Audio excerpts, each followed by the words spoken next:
Ito yung mga best phone na mataas yung battery capacity at malakas din yung chipset. At hindi lang yon, halos flagship level na yung mga phone na ibibigay ko sa inyo. Nag-range siya 18,000 to 25,000. At yung mga babanggitin ko dito nasa 6,000 mAh capacity up to 10,000 mAh capacity ng battery. At merong isang phone na nasa 33,000 mAh capacity ng battery pero sakto lang sa specs. Alamin nyo kung ano yan at anong presyo nito. Kaya samahan nyo ako sa video ito at alamin natin yung mga best phones at mataas yung battery na palag din sa gaming at camera.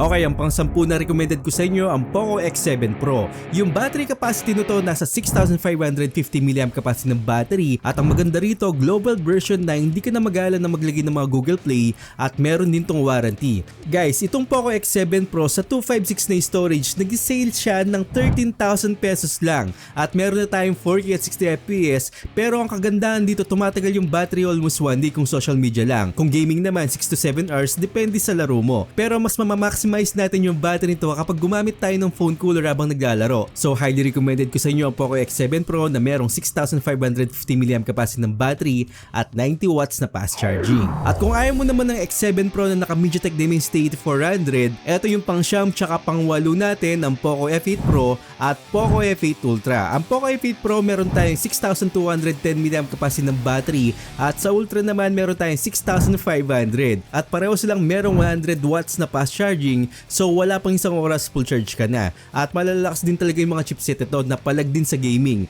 Meron tayong Snapdragon 8 Elite sa Pro version at Snapdragon 8 Elite Gen 5 naman sa Ultra. Kung palagan lang talaga sa gaming at battery, tatagal tong mga phone na to. At ang kagandahan sa Poco F8 Pro, napaka-cute ng size niya pero kung gusto mo naman na mas malaki at maganda yung speaker, dito tayo sa Poco F8 Ultra. So highly recommended ko sa inyo na tumatagal din yung battery at malakas yung charging speed ang Poco F8 Ultra at ang Poco F8 Pro. At kung sawa naman kayo sa 6,000 mAh capacity ng battery at naghanap kayo na nasa 7,000 mAh capacity ng battery, eto recommended ko sa inyo ang pampito at nasa 18,000 lang to kapag nag-sale. Sa mga mahilig sa Realme dyan, palag ng palag pa rin tong Realme Neo 7, maganda yung operating system at palag din sa gaming. Malupit din yung Dimensity 9300 Plus na chipset nito, pwede sa Genshin Impact at kahit ano pang laro. At ang kagandahan din sa MediaTek Dimensity 9300 Plus, malamig din sa gaming. Actually, ang Realme Neo 7, isa sa mga pioneer na mataas yung battery na naka-silicone carbon at tumatagal din talaga at meron tong 80 watts na fast charging. So highly recommended ko sa inyo ang Realme Neo 7.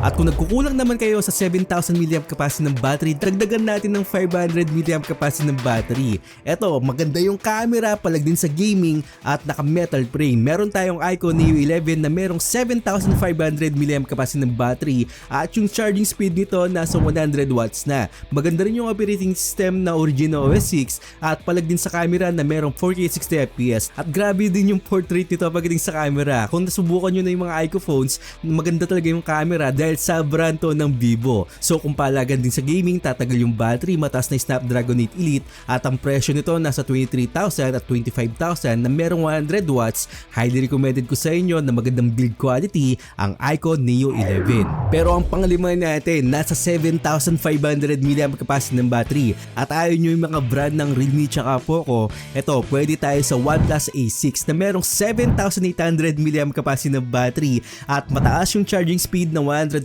watts at bira na ako makakita talaga ng nasa 120 watts, halos nasa 100 watts na lang. So yung mga China phones na ganito, madali lang mag-setup kung gugustuhin mo. At kung nagbabalak kayo at first time nyo sa mga China phones, meron akong tutorial dyan na ilalagay ko sa comment section at description box. Pero balik tayo dito sa OnePlus A6, tumatagal yung battery nito kung social media lang at lalong-lalo na sa gaming. At pinaka nagustuhan ko dito, okay din yung camera at mataas yung highlights, maganda yung saturation at stable din yung 4K at 60 FPS niya. At mabilis din mag-charge dahil naka 120 watts na fast charging tayo. So highly recommended ko sa inyo ang OnePlus A6. At kung gusto nyo talaga na sagaran 8,000 mAh capacity ng battery, ang pangapat naman natin, mura lang, nasa 18,000 to 20,000 ang iQOO Z10 Turbo Plus na merong 8,000 mAh capacity ng battery. Grabe din din yung performance ito at ang kagandahan dito hindi siya mainit pagdating sa gaming at flagship level talaga yung performance. Ayun nga lang, plastic frame siya pero halos na nabanggit ko dito plastic frame din naman at yung iba aluminum frame. So halos na mga nabanggit ko dito ni-review ko sa channel natin. Hanapin nyo na lang sa videos dyan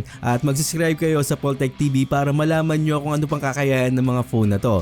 Pero yung 8,000 mAh capacity ng battery ng iQOO Z10 Turbo Plus, palag na palag at napakaganda talaga ng phone na to. Sobrang value talaga yung makukuha mo sa 18,000 to 20,000 mo. So highly recommended ko sa inyo ang iQOO Z10 Turbo Plus. At kung gusto nyo magdagdag ng konti sa 8,000 mAh capacity ng battery, meron tayo sa pangatlo natin. Eto, same performance at magandang camera na katulad ng OnePlus A6, ang OnePlus A60 na may Snapdragon 8 Gen 5, 2 million din yung Antutu score nito. So meron tayong 8,300 mAh capacity ng battery at tumatagal din talaga. Ang maganda sa OnePlus A60 na to, may 5G connectivity na unlike sa OnePlus 6 na wala tayong 5G connectivity siya, 4G lang.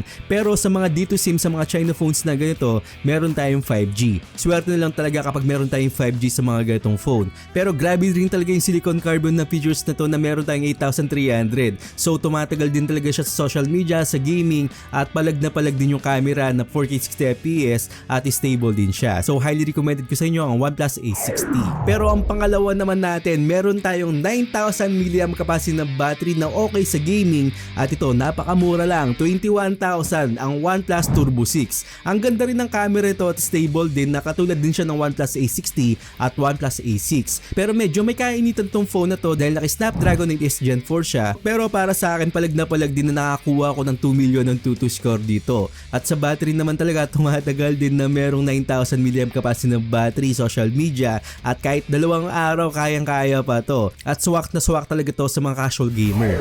Pero ang number 1 ko sa inyo at ang pinaka-paborito ko talaga, malakas na battery ngayon ng Honor Win RT. So meron tayong Honor Win na mas mataas yung version at same yung battery pero mas mura kasi to, nasa 25,000 lang. At naka Snapdragon 8 Elite na to na malakas sa gaming pero grabe din yung phone na to. Alos 2 araw kahit nag-games ako dito hindi maubos-ubos yung battery. So based sa experience ko, siguro mga nakasampung games na ako sa Mobile Legends at meron pa rin akong 30% at halos aabot din ng 3 araw to kung social media lang. Malapit ko nang i-review sa inyo to pero gusto ko muna siyang gamitin as main driver ko at marami akong natutukasan dito na hindi nasabi sa ibang review tulad ng malakas na 5G signal at feeling ko naka-global talaga ako. Hindi ko inasahan na marami siyang features na wala sa ibang brand, so abangan nyo yung review natin sa Honor Win RT na to. At meron ding isang phone na i-review ko rin sa inyo, ang iQOO Z11 Turbo na may Snapdragon 8 Gen 5, so abang-abang kayo. So like, comment, tsaka subscribe lang. So yan yung mga top 1 ko at ito yung special mention natin na mataas talaga yung battery, talagang baragan talaga to. Meron tayong halimaw dito ng Oukitel WP100 Titan. Meron lang naman siyang 33,000 mAh capacity na battery, grabe talaga yan. Actually halos 1 year na tong phone na to, rugged phone siya at matibay talaga. Pero hindi siya pwede sa heavy gaming kasi hindi malakas yung chipset, naka Dimensity 7300 lang.